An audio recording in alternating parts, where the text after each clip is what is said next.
We continue now at the top of Daf Mem Gimel Amud Aleph in Meseches Yoma. This is Yoma Daf 43a. On the previous summon, we had a machlokas tanoim. Why is it that you can't bring another para out together when you're bringing out the para aduma? The Tanakama had said it was a gezeira shema yomru. Maybe people will think you're doing something wrong. And Rebbe said it was learned from a pasuk. And the Gemara ended up saying that the Tanakama also agrees it's learned from a pasuk. The Tanakama is just giving you the time dekra, the reason for the pasuk. But everybody agrees it's learned out from a pasuk. So the Gemara asked, "My beinayi, what's the difference between the two answers? Both of them are learning from the same pasuk."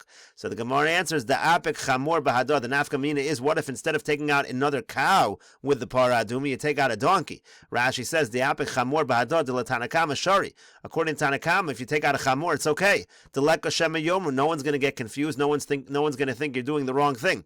Le Rebbe aser, but according to Rebbe, it's going to be aser daha osa ksiv, because again it says in the pasuk osa, you have to take it out and no other animals.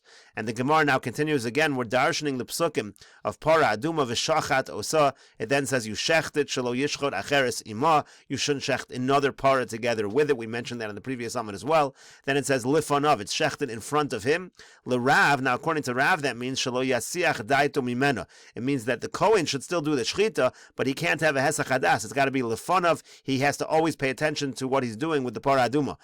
And l'shmuel, according to Shmuel, the pasuk means to say sheyehezar shochet, that it could even be shechted by a non-Kohen. Ve'elazar ro, and Elazar could look and watch while it's being shechted. Meaning, according to Shmuel, the point of the pasuk is to say that the Kohen does not need to do the actual shechita. Pasuk then continues, V'lokach Elazar haKohen midama be'etzbo. It says that then Elazar the Kohen takes from the blood again of the para aduma with his finger. L'Shmuel li'adurei la'Elazar. So according to Shmuel, who said that a zar can do the shechita, the pasuk is now returning us and saying this part has to be done by Elazar, has to be done by the Kohen. L'Rav, and according to Rav, have a miyut achar miyut. This becomes an exclusion following another exclusion. Meaning over here it says Elazar to say it has to dafka be Elazar, and we said before also it has to be Elazar. Ve'in miyut achar miyut ela l'Ravos. When you have a double exclusion, it actually comes to include the afilu Kohen hedyot. It means to say even a Kohen Hedyot can do this particular part of taking the blood. And Rashi over here explains, L'Rav nami damar shchita be'Elazar he. According to Rav, even the shchita was with Elazar. So lo havale l'michta be'kabala Elazar doesn't have to say by the receiving of the blood it's Elazar. We're already talking about Elazar. V'chi ksiv, so the fact that it's written again, have a mir achar mir, it becomes an exclusion followed by an exclusion. Elazar v'lo achar, meaning Elazar and nobody else. Ve'in mir achar mir v'chula. When you have a mir achar mir, it actually comes to include. This can even be done with a Kohen Hedyot. Pasuk then continues, V'lokach haKohen eitz erez ve'ezov ushni tolas. It says the Kohen then takes the cedar wood and the hyssop and the thread. L'Shmuel da'afilu b'Kohen Hedyot. So according to Shmuel, this pasuk, when it says haKohen, it means to say that can even be done by the Kohen Hedyot. And l'Rav, according to Rav, itzrich, we need it. Sakadai t'chamin, I might have thought, kevan delav gufa de para ninu, since now you're not dealing with the actual para, the actual cow, lowly boy Kohen. So I might have thought you don't even need a Kohen. Kamash malan. That's why the pasuk is coming to say you need a Kohen. Rashi over here says, "V'lokach haKohen eitz erez l'Shmuel de Amar Kabbalah v'Hazah be'Elazar." According to Shmuel, again, he said the Kabbalah and the Hazah, that's all done by Elazar. So Havoi ksiv ba Kohen lachshure hashlochas eitz erez b'Kohen Hedyot. So now this pasuk over here where it says Kohen, that means to say the hashlochas eitz erez, the throwing in of the cedar wood, that can even be done by a Kohen Hedyot. Havehai mashma motzi miyad mashma v'chein kol hani damrin. And the idea is again we're excluding what we said before. Before we're talking about Elazar. This part is different. This part can be done by any Kohen. Ulerav demachsher Kabbalah b'Kohen Hedyot. Now, according to Rav, who says that the receiving of the blood is okay with a Kohen Hedyot, havehai mashma memela. In other words, this part is implying that you continue to do along the same lines. V'eino motzi mechlam mikra shalafanav. It's not excluding what we said before. According to Rav, it's a continuation that it can be done by the regular Kohen. And then the question is, well, why do you have to reiterate something? We're already dealing with a regular Kohen. V'tzarich lemichta beKohen. We need to write that it can be done by the Kohen Hedyot. The cause of V'lokach eitz erez, because if it said V'lokach v'loksiv Kohen, if it didn't say Kohen, have amina V'lokach kol mi sheyirtze. I might have thought it doesn't even need to be a Kohen. V'lo have mukmin alei Kohen. You wouldn't thought it's talking about Kohen, the Kabbalah who is receiving the blood. Sagadai techamina hoel v'lav gufa v'chulu, because you would have thought this is not the gufa de para. Here maybe you don't need a Kohen because it's not the actual para we're dealing with. That's why the pasuk has to reiterate over here. According to Rav, this is also with a Kohen. Pasuk then continues, V'chibes begadav haKohen. It says the Kohen then washes his clothing. So we learn out from there, Bikihuno, it has to be in the garments. All of this has to be done in the garments of the Kohen. V'tamei hakohen ad ha'arav, and then it says the kohen is tamei until evening. Kohen b'chihuno l'doros. It means it has to be in these garments of the kahuna for all generations. Rashi over here says, hakohen b'chihuno hai kohen kro yiseruhu. The word kohen over here is an extra word. You don't need that word. Just say he washes his clothing. We know we're continuing to talk about the same person. So we're putting the word Kohen near the word about his begadim. The point of this pasuk is to say it has to be done in the bigdei kahuna, v'lo b'bigdei chol, and not in bigdei chol. V'tamei hakohen ad ha'arav. Then it says the Kohen is tamei until evening. L'lamed al para hanasis lidoros. That tells us that the para that is done for all generations shetzricha bigdei kahuna, that it requires the bigdei kahuna lidoros. And the Gemara continues this idea that the pasuk is teaching us you have to wear the begadim lidoros.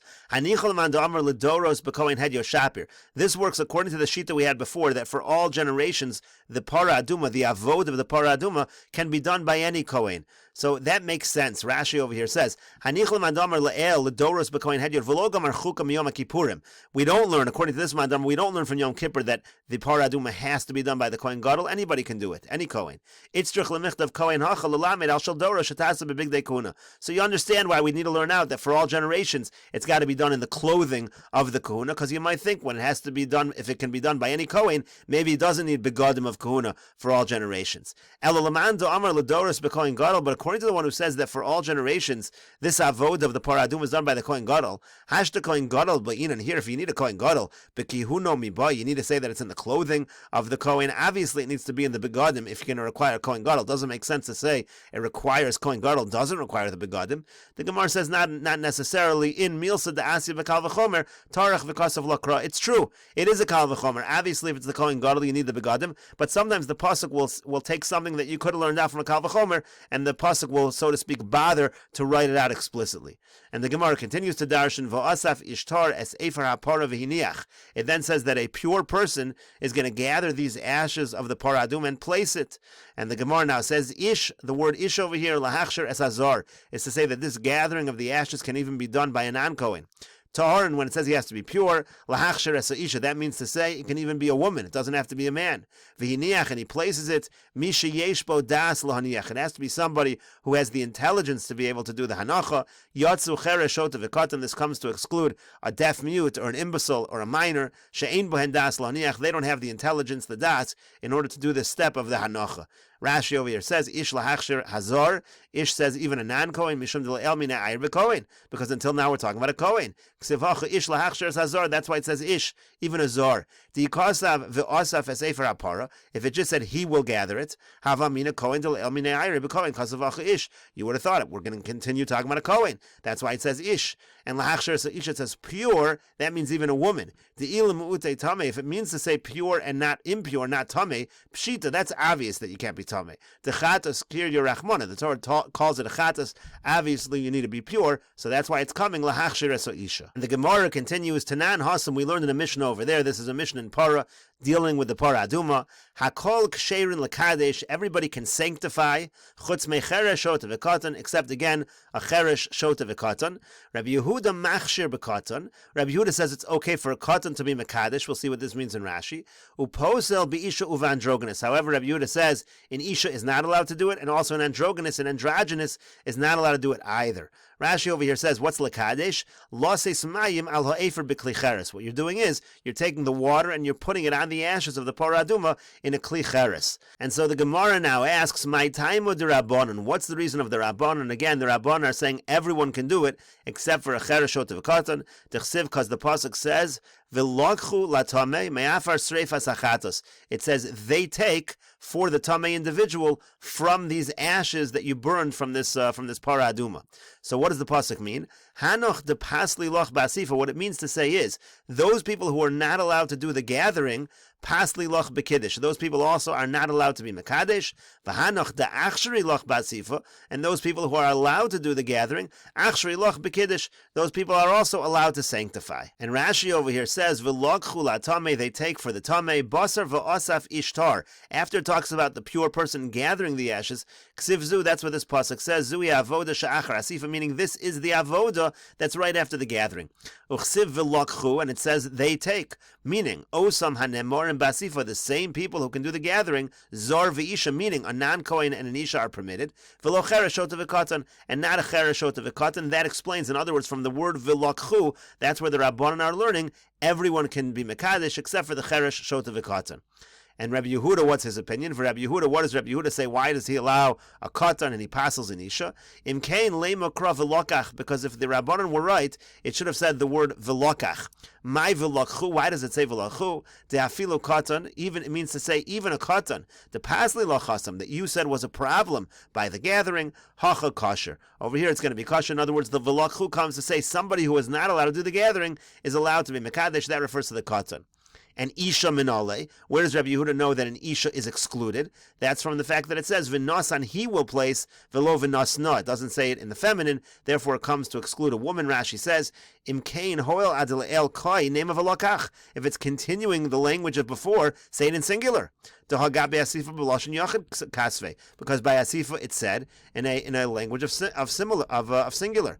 Isha minale, and how do you know a woman can't? V'chein androgynous. Androgynous is the same exclusion as a woman, misham safek isha, because an androgynous is just a doubt: is this a man or is this a woman? That's what an androgynous is. So the exclusion that applies to a woman is going to apply to an androgynous as well. And again, that's because it says v'nasan and it doesn't say v'nasna. And the Gemara continues v'rabbanan. How did the Rabbanan respond to Rabbi Yehuda's argument? Again, Rabbi Yehuda says, why does it say v'lokchu? So the Rabbanan say, kasav rachmana v'lokach v'nasan. If the pasuk would say singular, like Rabbi Yehuda argues, hava amina ad shakel chad v'yoev chad. I might think it has to be one person taking and one person giving. Kasav rachmana v'lokchu. That's why it says v'lokchu. And Rashi over here explains, v'rabbanan amilach. The Rabbanan say as follows: liolam ad el kai. The pasuk is continuing along the same lines as before.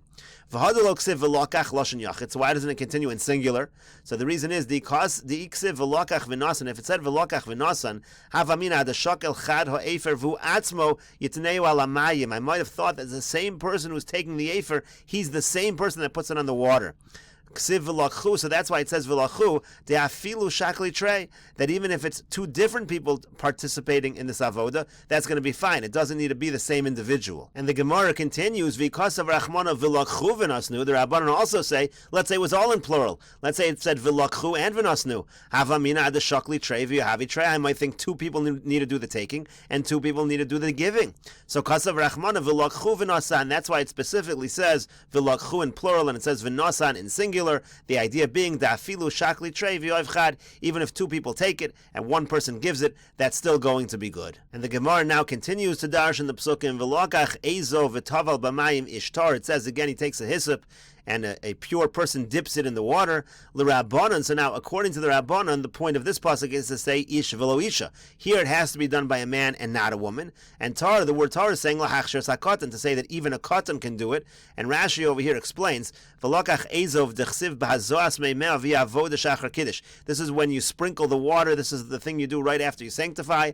L'Rabbanan damri hakiddush nase ba'osan shalasifa. Now, according to the Rabbanan, the sanctification was done by the same people who can do the gathering. Ishtar, there we include even a non-Kohen, even a woman. So al karchach ishtar dahachas over here, when it says ishtar lavlach shure zar v'isha, it's not coming to say a zar and an isha are kosher ulamifs al katan, and to say that a katan is puzzle, but have a mashma memela, that would be continuing along the same lines. Dimkein lishto kramine, because then you could have just been quiet, don't say anything. V'nichto v'lokach ezov v'taval b'mayim, just continue in the pronouns. He continues to take dips, etc. V'he's and sprinkles. V'anoyadana, then I'll know. Again, we're continuing along the same lines. So here it's saying ish to say not a woman. Al karchach mashma zeh motzi miyad mashma. That's the idea to say now we do not continue what we did before. And similarly, tar lahachshir katan, a pure person, meaning even a katan, the pasle b'kiddush. Again, the same idea. Before we said a katan was a problem according to the Rabbanan, and now it's going to be kosher. Because again, according to the Rabbanan, this is to say that this next step is different than the step before. Ula Rabbi Yehuda, and according to Rabbi Yehuda, how does he understand? Ish v'lo katan, it's the exact opposite. The word ish over here is saying a katan cannot do it, and tar lahachshir is a isha, and the word tar is to say that a isha could do it. Again, the exact reverse. Rashi says, Ula Rabbi Yehuda Amr Isha Psula B'Kiddush V'Katan Kasher. According to Rav Yehuda, that a woman is puzzled by Kiddush and a Katan is okay. Asa Hailam Amr Ivcha, this comes to say the opposite. Ish V'Lo Katan, and Ish and not a Katan, and Tar L'Hachsher Isha. And the word Tar is to say that a woman is okay. Dal Karchach Lekal Amr Damash Mamela Dim Kain Lishtak Mineh. Again, you can't say the pasuk is continuing along the same lines, because then you don't need to say these words Ishtar, so it's obviously coming to exclude what was before.